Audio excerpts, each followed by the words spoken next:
Hi, good afternoon, everybody. Thank you for joining today's webinar on virtual selling playbook. Before we get started, I just wanted to go through a few housekeeping items. By the way, my name is Christine Radke. I'm a staff at FPSA.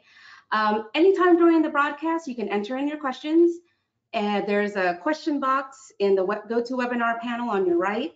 After the webinar, you're going to receive an email that has a link to the recording, a certificate of attendance, and also a survey. And really hope that you'll take the time to fill out the survey so that we can continue providing you with great quality programming like what we have today. And of course, I always have to give gratuitous self-promotion for FPSA. One of the new things that we are launching is a mentor circle. It's a virtual mentorship program, and it's now available online, which, by the way, we've just revamped our website a little, the navigation, so check that out. But we're looking for members to be mentors, to be mentees. It's something that started with our Women's Alliance Network, which Jennifer is a part of, but all the networks have embraced it, all our councils have embraced it, and I think it's going to be a great program where we can learn more from one another beyond just like these webinars and such. Okay, with that, I'm going to introduce our moderator extraordinaire, Nehemiah White. Nehemiah is, he is our vice chair for the Food Safety Network, and he's also a regional manager for the Ville. I should say he's a manager for the Ville first, because that's his real job. But he does such a great job with the network, doing the vice chairing and getting our members engaged. So if you have any questions and want to get involved in the networks, you can contact him or Matt or Jennifer. But a little more background on Nehemiah. He has 4.5 years in research and developing industrial markets. And what they do at the Ville is they work in the fruits and vegetables market, right? And he is also in the Midwest. He's their Midwest representative. So with that, I will go ahead and turn it over to Nehemiah. Thanks a ton, Christine. I appreciate it. Well done, and thanks for the grand introduction. Thank you all, those of you who are coming to us again after our most recent webinar in May. Thank you for joining us again. And I'm going to go ahead and introduce our panelists for today. Those of you who attended our last webinar are going to be familiar with these guys and Ms. Gal, but I'm going to go ahead and introduce them again just so I can pump them up a little bit. So in this virtual world of sales and sales and marketing, we have participants from all across the United States. We have Howard Deskin joining us from Virginia. Howard is a former CPA with over 30 years of experience in managing strategic business and technology initiatives. Now the Director of Strategic Accounts at Web Strategies, Inc., Howard continues to do what he does best: focus on business growth opportunities for clients and help them increase both revenues and profits. He's a great addition to this show, as he was last time. Joining us from Matt, I didn't catch where you're from. Matt, what state are you in? I'm out of Indianapolis, Indiana. Indiana, all the way from Indiana, we have Matt Hartman. He is a senior account manager at Blendtec Corp, which is a leading manufacturer of processing equipment and fully integrated processing systems. Matt is a seasoned sales professional with a lot of experience selling and delivering complex turnkey solutions and services in automotive, pharma, and food and beverage sectors. Man, Matt, there are years of history in that one sentence. As the network leadership chair, Matt is instrumental in the organization and effectiveness of the FPSA network groups. And then joining us all the way from New Jersey is Jennifer Fenimore. Again, joining us, she is the marketing and creative manager at RubberFab. RubberFab is a garment hygienic technologies company. She's been in this role for about 5 years and instrumental in making RubberFab the leader in sanitary seals and hoses. As vice chair of the Women's Alliance Network, Jennifer enjoys participating in a number of FPSA networks, working with people from a variety of backgrounds. Now that that is done, I am joining you actually from Evergreen, Colorado, here in the Great Rocky Mountains, and we're going to get things kicked off. Matt, actually, As kind of an introduction of what we're doing, I'm going to give just another little bit of a review of what we did last time. So in our May 20th webinar on transformational digital sales and marketing, we learned tips and best practices from industry peers, Matt, Jennifer, and Howard, on how they shifted their operations due to the pandemic. During that conversation, Matt actually gave us a cliffhanger and mentioned something that he called his cookbook, and said that that actually helped guide him through the pandemic and helped kind of continue his success. Many of you expressed afterwards that you were interested in learning more about that cookbook. So today, Matt will be sharing a high-level overview of how he developed that sales cookbook, and then we'll dive deep into the conversation, get a better understanding of what behaviors and mindsets guide his daily, weekly, and yearly implementation. What Jennifer will do, she'll join us to share some perspective from the world of marketing, and Howard will sit with us again to help facilitate our discovery of the tools that support that implementation. So, to kick it off, Matt, I would welcome back to the show Jennifer, Howard. Thank you guys for joining us again. Matt, I'm going to turn it over to you and ask that you give us a little bit of satisfaction in that cliffhanger that you left us with last time, and give us that high-level overview before we dive deep into this. Yeah, for sure, Nehemiah. Thank you for the introduction and all the kind words. What I think a lot of times in this world, we get wrapped around outcomes. You know, we want an ideal outcome. We want this perfect outcome, when we don't always think about what were the behaviors that led us to that outcome. So I'm going to pose a question back to you. Is, let's say you go to some friends for dinner, and they have this most amazing chicken noodle soup, and you're eating it, and you're just complimenting your hosts on, oh my gosh, this is the most divine chicken noodle soup I've ever had in my life. And then you compliment them, and then what is the next thing that comes out of your mouth at that point? Is there any chance in the world that I could get the recipe for that? Exactly. That's exactly what happens, Nehemiah. I'll pay you the $10 later for being my straight man. But so by doing that, you went for behaviors. Maybe you didn't realize that or not, but you've now set yourself up for behaviors, because you realize this is the outcome you want, this divine chicken noodle soup. And then you ask for, what are the behaviors that will get you to that soup? And the cliffhanger was, from last time we spoke, was, what is your cookbook that's giving you your outcomes, right? What's your professional cookbook? Not just making some soup, but what's your professional cookbook that's driving your behaviors that give you that outcome? So when I think about a cookbook, I think about the cookbook that my mom wrote up for me and my siblings, where she had all these recipes that had all the different ingredients and all the steps of how to put those ingredients together and then cook it on 365 for however long. It sounds a little bit daunting. I mean, it sounds like you asked me, you say it's this cookbook, and it sounds like a really big thing. And when you explain it in that high-level view, it sounds like a really big thing that I think some people might have trouble wrapping their minds around if it's just a concept. I totally understand, because I agree that whenever the idea was first brought to my attention, I was like, what are you talking about? And it is something kind of hard to get your head around. So Christine, could you put up that one spreadsheet? Yeah, right there. So Nehemiah, let's just walk through this real quick, and to give you kind of that tactical thinking of how you have to reverse the outcome. And that's really what you have to do. So in the sales world, your professional goal, what is the outcome you're looking for? So in the sales world, it may be, how much sales do you need per year to make plan?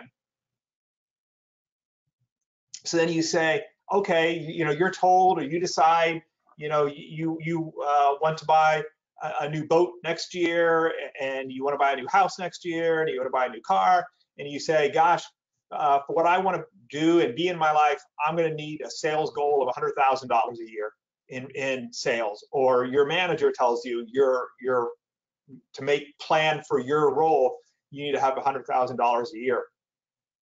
So then you start reversing it backwards from that and say, okay, if 100,000 is what I have to do in 12 months, what do I have to do now on a monthly basis?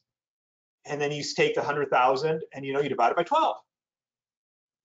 And then you start saying, okay, I need to sell around $8,000 a month to make plan. Okay, so then you start saying, if my average opportunity size is $4,000, then how many per month of those do I need to close? Well, shoot, I need to close about 2 per month. And then you go, okay, how many opportunities do I have to get to close 1?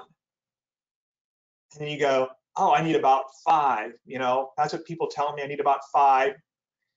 I need 5 ops. So then you have to say, okay, I need about 10.4, 11 ops per month to get to my number of close 1. And then you say, well, how many leads do I need to convert to ops?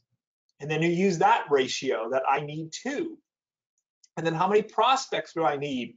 And then you go to get to my leads, and then my leads to ops, and just keep going back. And what you're looking for is trying to get to the leading indicators. What are the leading indicators that will get you to the lagging indicator, which is this chicken noodle soup? So in this case, in this example spreadsheet that we're just kind of walking through, you need around 83 prospects a month. And that starts putting into your cookbook. Okay, then if I need 83 prospects a month, how many prospects a week do I need? I need 19. Okay, then you start backing that up and saying, how am I going to get those 19 prospects? How many dials do I need to make? How many connections on LinkedIn do I need to make? How much can I assume will come from existing business? Can I go to my existing business and maybe mine them for some more? And then you start creating this behavior that you wake up in the morning and you know what you have to work on. You don't just wake up and go, oh, what am I going to do today? No, you wake up and go, I need 19 prospects this week. How am I going to get it? And that's the essence of a cookbook. This is really cool, and I think if we could hear feedback from everybody that's on this webinar, that's attending, I'm sure I can hear each of you guys saying, each of the attendees saying, man, this is really helpful. If I could only just have this on my desktop and be able to punch my numbers in, then I would be as successful as Matt. I would make as much money as Matt. I would be able to sell to as many prospects as Matt. That's what would make me successful. So Matt, send me this Excel sheet. Let me get it to my sales manager, and let's punch those numbers, and let's be a winning sales team. Does that compute? Is if I just have this sheet and I just fill out the numbers, is that going to guarantee my success? Of course not. No, it doesn't. Because what also comes with that is that discipline to do it every day. Okay. And to wake up every morning and do it every day and track it to your metrics. I mean, you could go to the second tab here if you want to, and we could you should take a look at that for a second here, of ways to track it. To track, what is your prospecting goals? What's your lead goals? What's your opportunity goals? And track it so you know are you ahead of schedule or are you behind schedule? And it's that discipline, and I'm going to keep going back to it. It's that discipline. It's like, it's whenever you think of football games, everybody gets excited about points on the scoreboard, right? And go, oh my gosh, look all the points on the scoreboard. But what you don't talk about is the people who, the guys who got up at 4:30 in the morning for training when nobody else was looking. And they do it every day. That's the kind of behaviors we're talking about. Those intentional ritualistic behaviors that you do. And something else we talked about a little bit was a mindset that you have to have, and I'd like to hear a little bit from Jennifer and Howard on this, is the philosophy of being on goal time, not clock time. So you set a goal that you're going to get 4 dials or 10 dials or 20 dials. You get those done no matter what you have to do, because it's the goal. You hit the goal. Okay, if you ran out of time, you better make more time. You change your schedule around, you do things different because you're on goal time, not clock time. And that changes your mental model of the world dramatically of what things you're going to work on today. What's important to work on today? Wait a minute, my goals are important. I'm going to work on those first. So I'd kind of like to hear from Howard or Jennifer how you see that play into your world. Jennifer? I know for me, being more on the marketing side of it, all of my sales team's goals are my goals. So I'm juggling a lot of goals at once, but I'm the one thinking, okay, well, let's try this, let's try this, let's try this. How am I going to help you get to those goals? Is it more LinkedIn marketing? Is it more email blasts? Is it pick a product and let's just market it? So yeah, Matt's goals would be my goals, and my goal would be to be constantly creatively thinking of how he can reach those goals, how he's going to get to that number, because all of my sales guys' numbers are my numbers because I'm supporting them. So you got to constantly be thinking, and that happens sometimes, unfortunately, at 2 o'clock in the morning. Sometimes it happens while you're, I don't know, washing dishes. You are constantly thinking about it because we all have the same end goal. And now my job is to figure out how I can assist to get there. So then you take a look at the sheet, the plan, and you say, this is the goal of my salespeople to get this. Now like Matt mentioned, behaviors and mindsets. And after we hear a little bit from Howard, we're going to take a little bit of a step back and start looking at some of those in detail. But essentially, Jennifer, what it sounds like you're saying is, you don't just say, okay, you as a sales team, you're responsible to make that goal. Just tell me what you need, and I'll get it to you. I'm the marketing person. You say, I need to create behaviors of my own so that I can consistently deliver what the sales guys need to consistently deliver what they need in order to reach their goal. In my opinion, their goals, while they're the same goal, their goal isn't to be creative. That's my job. Their job is to sell. So I shouldn't be waiting for them to tell me what they need. I should be on the fly thinking of what they might need. And then I go over it with them. Do you think you need this? Do you think this would be helpful? We send out distribution through both end users that we get through leads to just get back in front of people, and also our customers. So I'll be like, do you think we should send out something about filtration and screen gaskets? Or do you think it would be more helpful to send out hose information? Like I try to stay a couple steps ahead so that I have things in my arsenal. So if I'm like, how about this? And they say no, I'll go, okay, how about this? I don't want to say, all right, let's regroup. Let me think about this some more. Like I'm constantly trying to come up with, I always have something. It's really helpful to understand, especially from a marketing perspective, when we think about it, speaking to a sales audience. And Howard, I mean, you spent your life in this, right? You actually work hand in hand with marketing teams to help deliver to the sales teams. And not only do you supply tools, but you also supply a massive history of perspective that informs what behaviors should be guiding their efforts. So speak to that, what Matt was talking about a little bit before we kind of dive deep into some of the specific behaviors and mindsets. Sure, thank you. Yeah, I totally agree. And I think I kind of wear multiple hats here. So our marketing team and our sales business development team here, which I'm a part of, but I'm also part of the marketing and our managing account team too. They're like this. So as Jennifer said, we plan together. The sales, business development / business development and marketing teams plan together on what's the message, who are we going to target, how frequently, how much activity. So we have very, very similar sheets to what Matt has here for the business development side. Things like how many cold calls are we making this week, and to which vertical markets? How many cold emails are we sending? Sales-oriented emails are we sending to the vertical markets? And usually that's a sequence, 1 a week, 3, back to back to back, to kind of break the ice, if you will.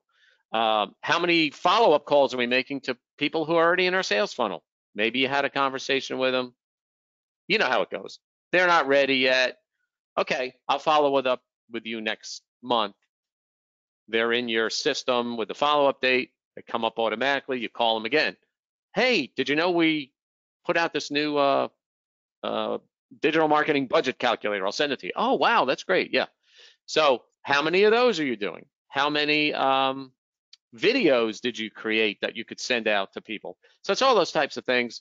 One of the other areas that is kind of a subset of all this is ABM activity, account-based marketing.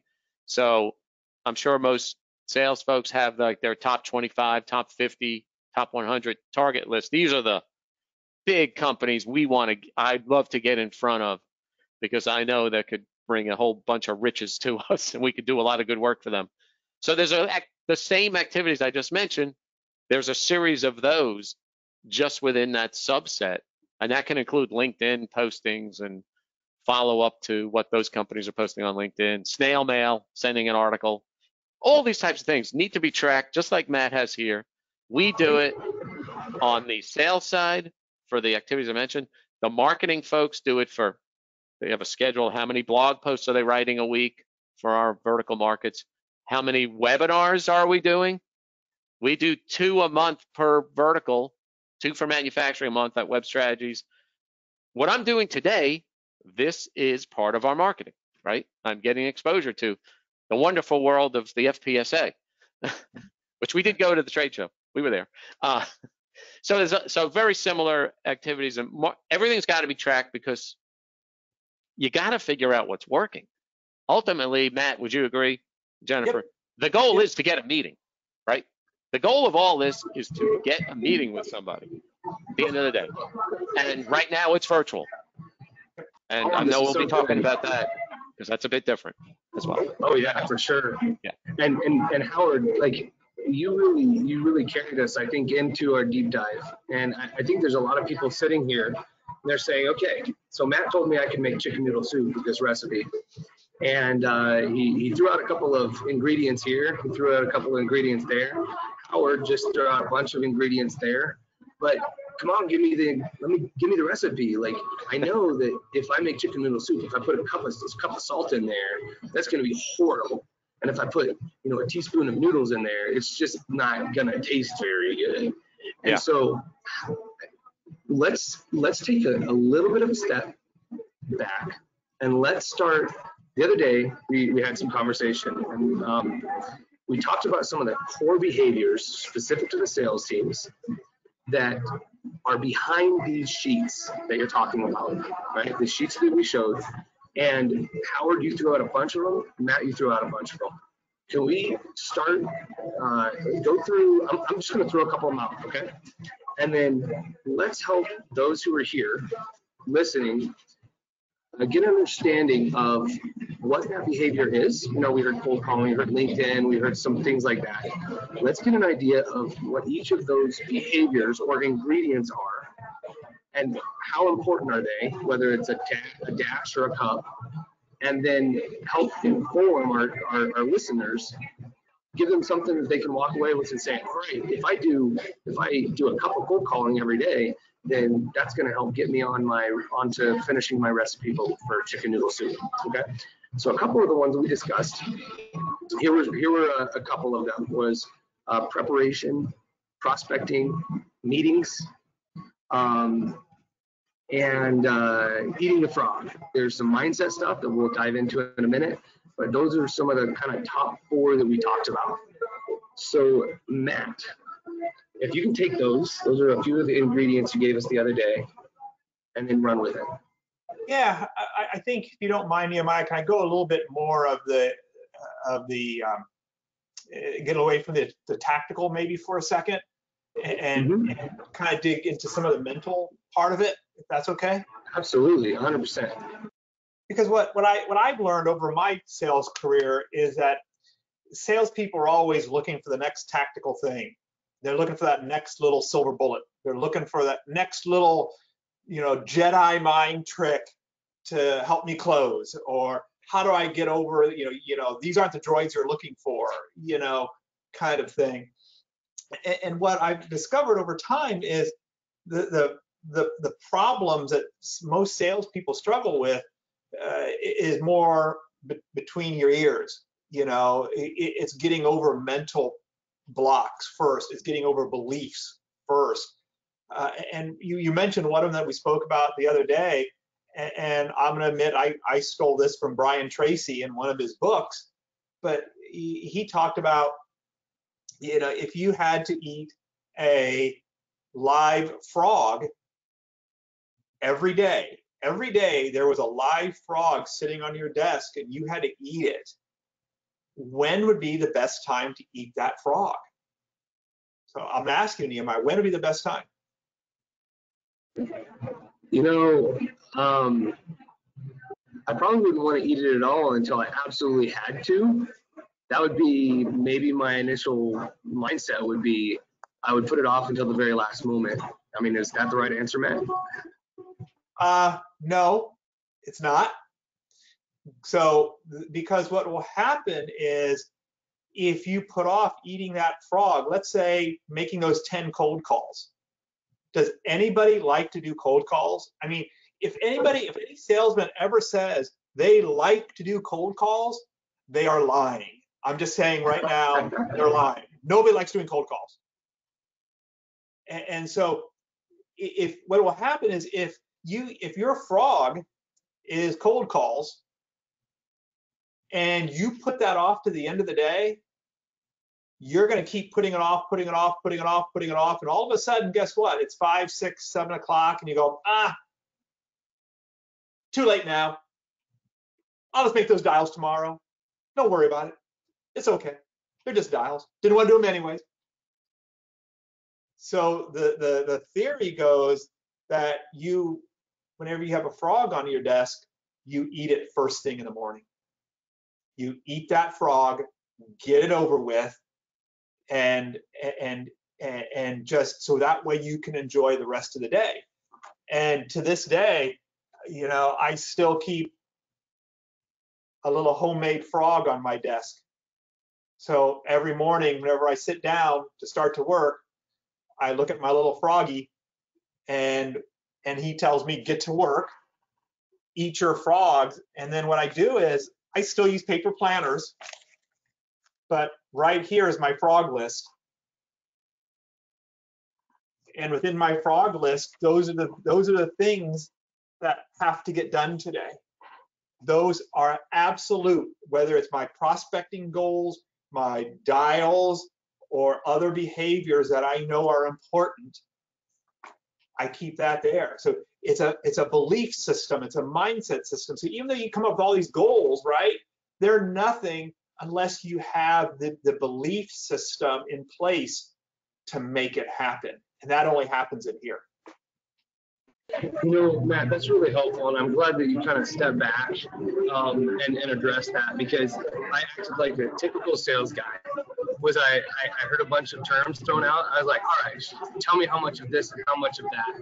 And Matt, you stepped back and you said, all right, let's go a little bit deeper and let's deal with what's actually guiding the behaviors. And so what I'm hearing is as a sales team, you've got your goal and you've got what you need to do that day. So figuring out what is the most difficult thing for you to do. Some people may have an easier time doing cold calls, even though they don't like it. But maybe it's that that follow-up that you just don't want to make. But it's making sure that whatever it is, putting in stone that whatever the hardest thing you're going to do, that's what you're going to do first. That's my frog. And that's the term that Brian Tracy always talked about, is eat your frogs, get it over with. And that way you can enjoy the rest of your day. That's really good. That's really good. Nehemiah, I have a great segue, actual backup to what Matt just said, because this morning on my calendar, which I blocked 3 days ago at 10 a.m. Eastern, I was supposed to be prospecting for 1 hour. Okay. Well, we're launching a client's new website tonight, and I'm the account manager, and I'm the one running the show on it. And I'm like, this thing, we've got one open issue. It has to get resolved. So what did I do this morning? I spent all my time on that. And here we are, 2:30 Eastern. I haven't made any calls yet. I did work on some sales emails, which I can automate. So, but it's so true. You've got all these great tactics. They work. We all know they work, right? Jennifer wouldn't be sitting there as, glowing about all her help with her sales team if this stuff didn't work. It works, but you got to do it. And one of the things we talked about in preparing for this webinar is, because there's no trade shows, because most people can't travel to go visit customers and prospects, all of us in this profession should have a lot more time to do this stuff. There's no more excuses. I'm in the car, I'm in the airport. Matt, you described this really well. I'm in the airport, I can't call anybody from here. It's too much noise. Yeah, I can't make cold calls. Holy cow, yeah. Too busy. Oh my God, about ready to get on a flight. Oh, I'm going through a tunnel. Hey, I'm about to lose you. Right, so now everybody is on the spot, and like, you should have enough time to do this stuff. You got to do it. So it boils back to your point, Howard. So it's not the technique, is it? It's the behaviors, it's the mindsets that have to be changed. Yeah. And I think what COVID has done is it has exposed those mindsets and really drained the swamp in your head. And you're going, holy cow, look at all these mindsets that aren't working anymore, that will not work in this new era. And so the behaviors are still the same. At the end of the day, the change is how am I going to change my behaviors? My belief system. Yeah, and it's a bit of everyone's got to grow up a bit, because get used to this technology. This is here to stay. What we're doing today, using free video software to create a little intro video for yourself to pop into an email. Really easy stuff. You got to get change. It's a paradigm shift. You got to go through that. I went through it. I'm like, oh, I don't really like doing videos. Yesterday I did 6. It took me 8 minutes. They're just like, hey, Matt, looking forward to our meeting this morning. We're gonna talk about this. Bring all your questions. See you at 10. That's all. It's simple stuff. You don't have to worry that much about lighting. You want it to look okay, but it's casual. So, yeah, exactly. So that's the other piece. Embracing technology to do these things, to make it easier for you. A lot of it's free. You don't have to spend any money on it, really. And Howard, you prepared some material that you're gonna show us a little bit later, after we're done with kind of the deep dive, which I'm actually looking forward to. I'm looking forward to to our attendees taking some of this stuff away. But I mean, what it sounds like is Matt, I can imagine myself 3-4 years ago when I was kind of a new sales guy, and hearing you say what you're saying, and hearing you, Howard, say what you're saying, and you're saying, here's these behaviors and mindsets, and I'm like, is that it? Like, there's not some like multi-million-dollar trick that if I just pay enough or just like read the book enough that I can do it? It sounds pretty simple. If you listen to Brendan Bouchard, he makes a comment that I always kind of like, that common sense isn't always common practice. And this stuff, we're always in search of something easy, right? Because I think as humans, we love heuristics. We love that simple. We try to conserve energy. We try to look for the next best thing to help. And sometimes we just avoid that simple behaviors, that deterministic behaviors, because at the end of the day, if you want to run a marathon, you can't circumvent running. Right. And those runners get up at 4 a.m. and follow their plan. I'm gonna run 5 miles today. I'm gonna do interval training tomorrow. I'm gonna take a day off. I'm gonna eat this food, and it's very ritualistic, very deterministic. And so in 6 months, they're running 3-hour marathons. Yep. We had this interesting discussion here on Monday in our sales meeting. Actually, we call it a smarketing meeting because sales and marketing are there. How do we record the source of a meeting with a prospect? Because we know there's multiple factors that went into getting that meeting. They could have been warmed up for a year with coming to webinars, reading our blog posts, going to our website, getting 14 emails from me.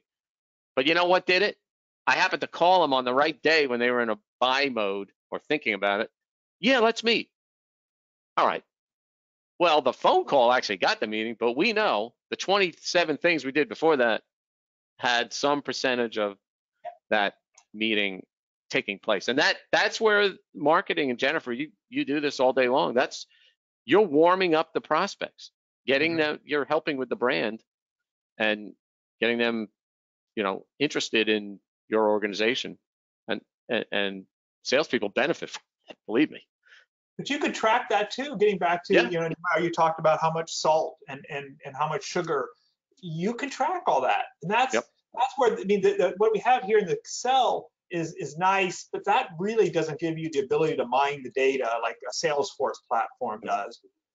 And that becomes, a data-driven mentality. And that's what we're going for, really, is a data-driven mentality of using data to help guide you and go, wow, this person, after receiving 7 emails, they finally reached out to us.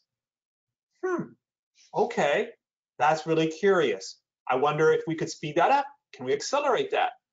Or after 5, would they need a phone call? Can we accelerate that? So you can start running experiments, right? You can start going, you can ask lots more questions now. And I think the thing that you always have to come in with all of this, and you have to come in with the mindset almost of a child and of not knowing the answer, because then you start asking a lot better questions. I know whenever my girls were younger, boy, they asked great questions. And a lot of times now as we get older, we assume we know the answers, and we don't. And that's where the data starts giving us analytics, and we can start asking better questions like, that's really curious. Why did the customer buy here? Why did we lose the customer there? That's really good, Matt. And it's that higher level digital strategy that you're talking about. I'm going to make a really simplistic overview of what we've talked about to this point, because I think there's a lot of people who are anxious to hear about some of the stuff that Howard has and hear about some of the tools that you use. So basically, we're talking about virtual sales in a virtual environment. It doesn't start with the tools that we're going to get ready to talk about. It actually starts with a mindset that informs behaviors like prospecting, behaviors like preparation for meetings. Matt talked about this the other day, that he still, with every meeting, he still does the old time, agenda, outcome. How much time is it going to take? What agenda we have, and what's the outcome we want to have? These are the core behaviors that make up a successful, even in a virtual, and I think we talked about that, Matt. It's almost like it makes it more, not almost easier to be able to lay that out in a virtual setting where you say time, agenda, outcome, whereas we might be tempted to, all right, this is just a virtual meeting, we'll just kind of wing it. So there's a lot of truth to that. It helps everybody. It helps the customer, because now, they're not wasting their time with you. and they have an objective because they're one thing I've noticed is my customers are on 20 webinars or web calls a day. They're just as busy as we are, and we have to be respectful of their time. And to me, it's showing a sign of respect.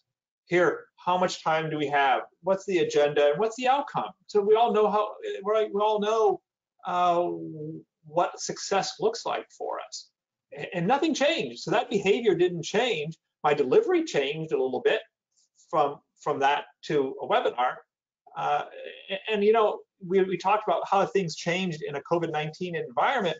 It's kind of a wah answer of not a lot, because if you already had your behaviors, if you were already following a cookbook, if you already have the disciplines, okay, maybe you change how much salt you put in, maybe you put a little more sugar in, but so I know, and it's a wah kind of thing, and maybe nobody wants to hear that because they want to hear the next big thing.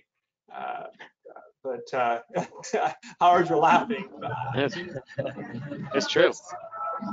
That's what I love about all this is again, I'm young in sales, and when I look at the veterans like Matt and Howard who have been doing sales for so many years, that I just, to hear the simplicity of this, to hear you talk about this high level overview of the cookbook, and then to hear it really simple. It simply requires me to be disciplined. And so I think that for those of you who are listening, obviously we're short on time. The one thing I told to Matt, we're not short on time, but we only have an hour, right? And I told Matt before we started this, I said the hardest thing that it's going to be in this webinar is going to be keeping it to an hour, because with each of these behaviors, like Matt touched on LinkedIn, and when we were talking about this before, it was like, okay, how do you use LinkedIn, Matt? Well, Matt could go on for a whole nother hour on how you use LinkedIn. And that, by the way, may be a good topic for future consideration. So based off the time that we have, there may be some of you that have questions. So in about 5 minutes, we're going to ask some of those questions. I'm going to ask Howard to take 5 to 7 minutes and give us kind of that overview of the tools, satiate some of that desire for the next fancy thing, right, Matt? And give us something that we can take away tech-wise. And then after Howard's done, I would like to address Jennifer and Matt to get an idea of like 2 of the primary sources that you would address or that you would go to find help on developing these behaviors, on improving these behaviors. So Howard, go ahead and show us what you have. Okay. All right, great. Christine, could you bring up slide 16? Actually, yeah, 16, and then we'll go to 17. And we'll share this with everybody. Now, these are more summary slides. So as Matt was talking about, most people should have a prospect list, but I've seen it even for ourselves here. There's always more out there. And you want to make sure you're constantly updating that list, removing folks who aren't really good prospects, qualified, and bringing more on that are, whether they're in your current verticals or you're thinking about experimenting in a new vertical. And there's various ways to do this, and I just listed here some of the tools to help you with that. Info USA is one where you look up, company size by NAICS code, your number of employees, job titles you generally work with in your target market. You can put all that stuff in there, and they can help you pull lists out of various sizes, and you can get phone numbers and email addresses out of it. Names, phones, numbers, email, websites, and so forth. So there's a couple of them here that are tools. You can also do it for free if you want to do it on your own. Just get your trusty library card out, if you remember what that is. And most libraries, public libraries, have access to like Info USA's database. You can go in there, do your own research. You can manually download it. You have to pay if you want email, I think. But anyway, it gives you a good idea, at least to start making phone calls. So that's kind of we're heavy on it's one thing people don't spend a lot of time on that they should, is replenishing their prospect list. Matt showed, 20 new ones a week. Well, how do you get them? So you got that. And then if you go to the next slide, this is just a summary of some of the key technology stack. We call it technology stack for this virtual digital marketing and selling environment. So video conferencing, what we're doing right now. I think, is this GoToWebinar? So we have GoToMeeting, GoToWebinar. You would use GoToMeeting for one-on-one meetings with prospects. Zoom, of course, that's the big one everyone knows about now. There's others, WebEx. Having that software, not expensive at all. CRM, Nehemiah mentioned Salesforce. This is a must-have now. Now, most manufacturers I've come across, which we talked to lots of them, they have something. A lot of times it's Salesforce. Some of them are HubSpot. Some of them are Zoho. It doesn't matter. Get one. Get one and use it.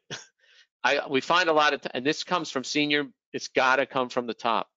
You got to have, as Matt was talking about, data. It's got to be an edict from the top. Sales team, marketing team must use the CRM, must update it. We must look at the data in there to figure out what's working and not working. And many of them have marketing automation platforms. That's just a way to send a lot of emails out and build, notify sales folks when somebody opens your email or comes to the website. Good software there.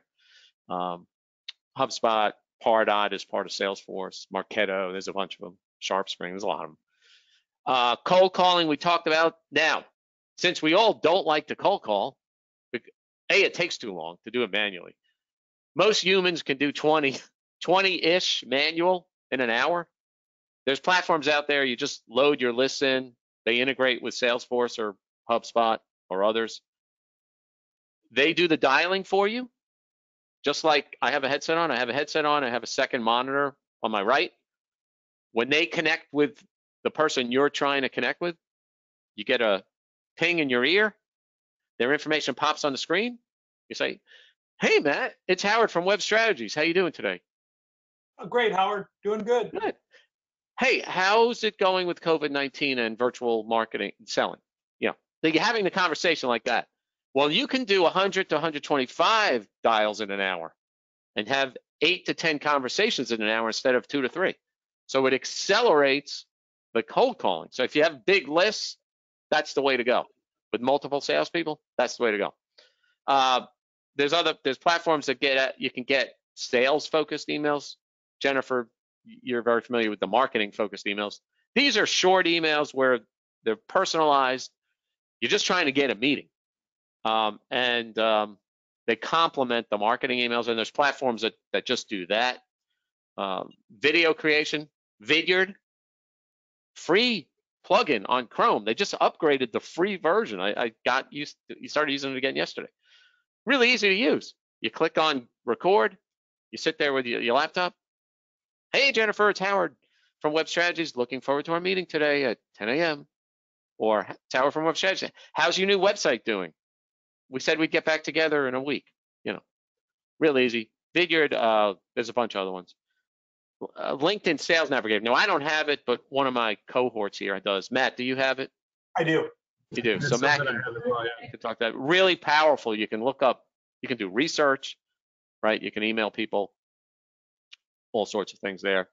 Have good presentation software. So the biggest change between not having the face-to-face meetings, we feel, and going virtual is it's really a little harder to build a relationship.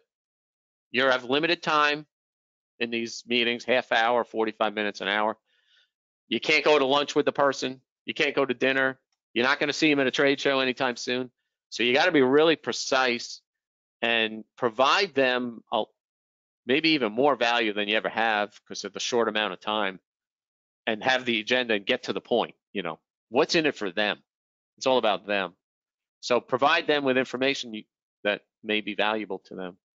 And we talked about the prospect database already. So these are kind of like, we think, the must-haves of the technology component to the digital virtual, we'll call it virtual selling world. And as you can see, a lot of this, it ties in with marketing certainly as well. So it's all tied together.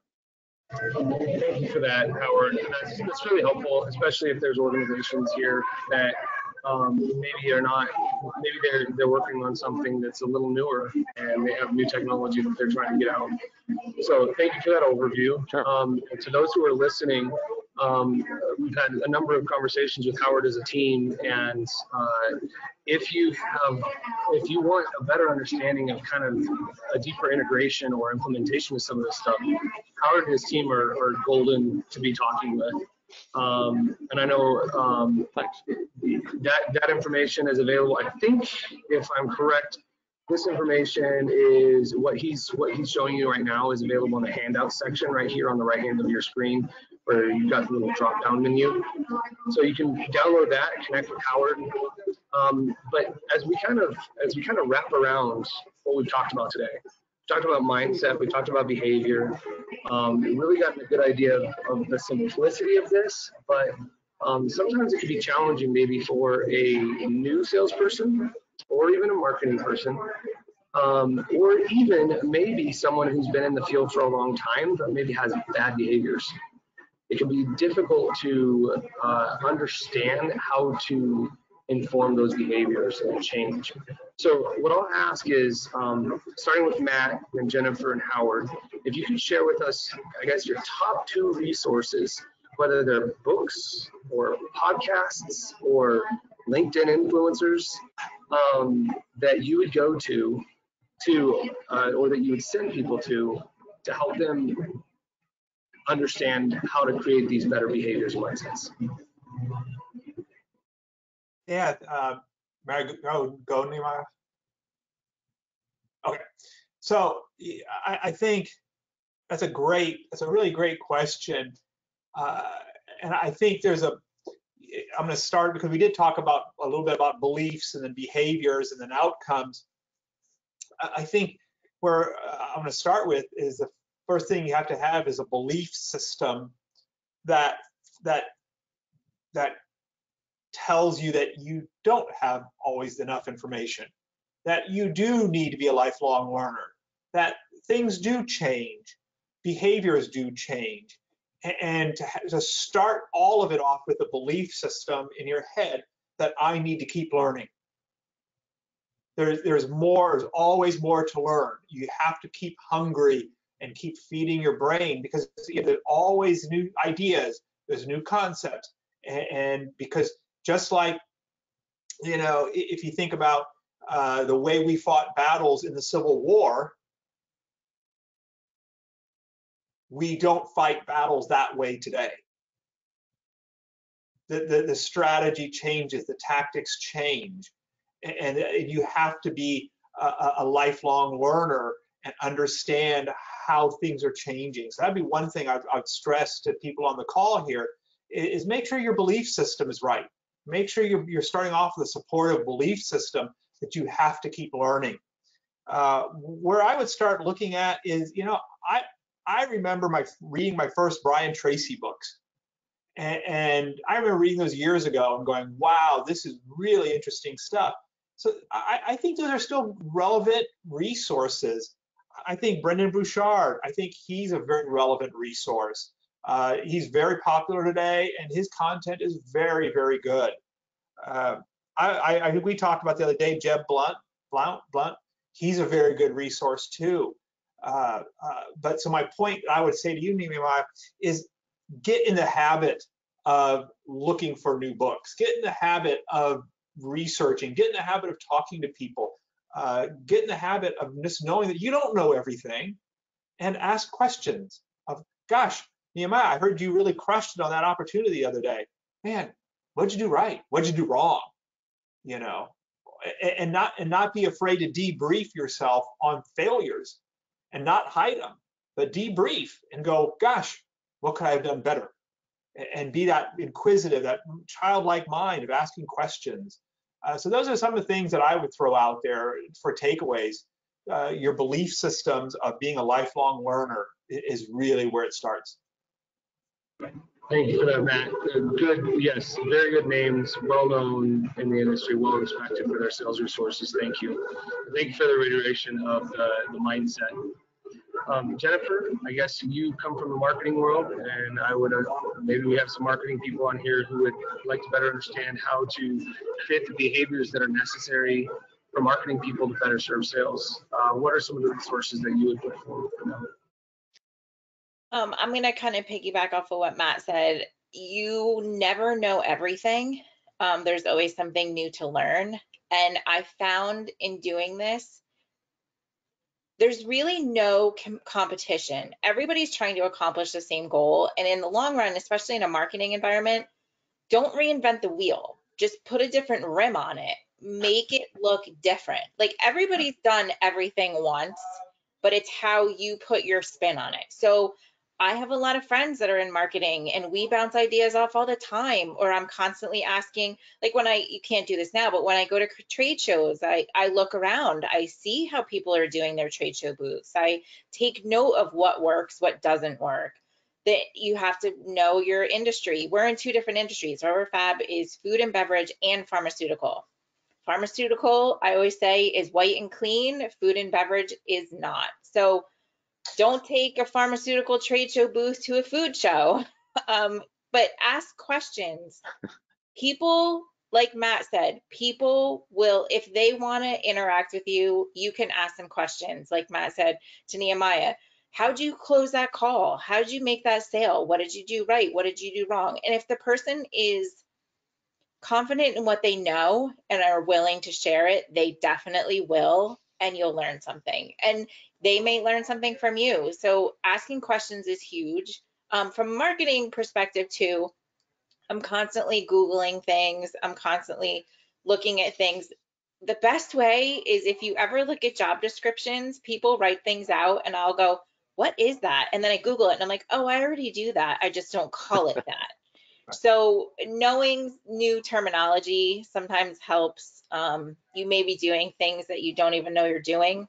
So I do a lot of Google research. I kind of watch trends. I watch what happens on LinkedIn. The hardest part about LinkedIn is knowing when someone's going to be on it. So you have to know time trends. When do people check LinkedIn? Do they check it first thing in the morning? Do they check it when they get home? Are they checking it on lunch? So there's a lot of data that goes along with it too. I used to work for an ad agency and I still contact them occasionally just to see if, what do you guys know? So asking questions, just reaching out to people. Don't be afraid to ask questions. There's always something to learn and there's never a stupid question. Fantastic. Thank you for that, Jennifer. And Howard, we have 1 minute. What are your top 2 resources that give a mic drop to us? Shameless plug. We have a sister company called Selling Forensics. Neil Lappy, who founded Web Strategies, he founded that company. He's a really strong in the sales, the behaviors and the training and trained sales teams. And we're actually going to be working together on a client up in Milwaukee because he's doing the sales stuff and we're doing the marketing piece. So he's got a book, Selling Forensics. Anthony Iannaro, great book, The Lost Art of Closing. We still, to this day, review chapters in that book.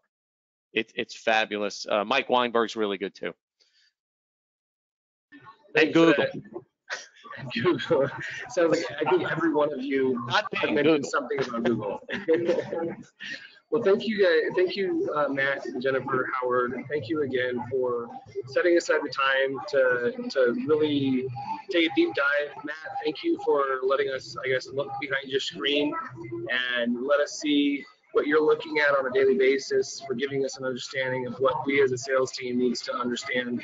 And thank you, Jennifer, for giving us a perspective of what that marketing department should look like as it relates to the sales. If any of you have questions, feel free to reach back out to the FPSA, or you can access the bios before we end this webinar in the handout section. You can contact any one of us, and we'll be happy to chat. So thank you all, and we will look forward to the next one. Thank you. Thank you, Nehemiah. Have a good day.